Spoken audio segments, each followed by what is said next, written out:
మన ప్రభువును రక్షకుడైన యేసుక్రీస్తు దివ్యనామమున శుభములు. దేవుని యొక్క వాక్యం ఈ రీతిగా సెలవిస్తూ ఉంది. జ్ఞానము లేనివారు ఎవరు? క్వశ్చన్. ఎవరు జ్ఞానం లేనివారు అనే విషయాన్ని పరిశుద్ధ లేఖనాల్లో మనం ఆలోచన చేస్తే, సామెతల గ్రంథంలో మహాజ్ఞాని అయిన సొలొమోను రాసినటువంటి సామెతల గ్రంథంలో 20వ అధ్యాయం 1వ వచనంలో దేవుని యొక్క వాక్యం ఈ రీతిగా సెలవిస్తూ ఉంది. ద్రాక్షరసము విక్రింతల పాలు చేయును, మద్యము అల్లరి పుట్టించును, దాని వశమైన వారందరూ జ్ఞానము లేనివారు. దీని వశమైన వారు అంటే మద్యముతో వారి జీవితాన్ని కొనసాగించేవారు. దేవుని యొక్క వాక్యం చాలా స్పష్టంగా చెప్తా ఉంది, జ్ఞానం లేనివారు దాని వశమైపోతారట.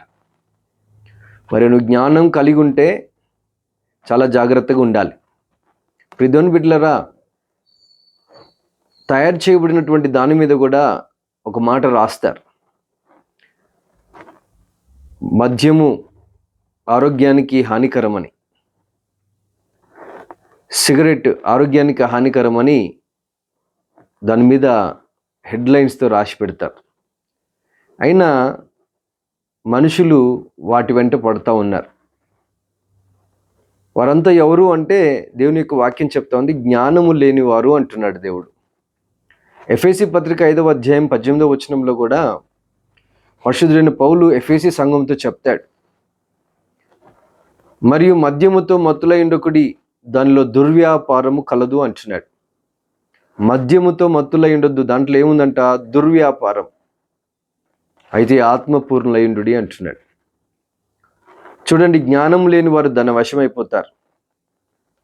కనుక ప్రియ దేవుని బిడ్డలారా, ఆత్మపూర్ణులుగా మనం ఉండాలి, దేవుని ఆత్మతో నింపబడాలి. ఎలాంటి అలవాటు కలిగి ఉన్నావు? ఈ దేహము దేవుని ఆలయం అనే విషయాన్ని మరొకసారి నువ్వు జ్ఞాపకం చేసుకో.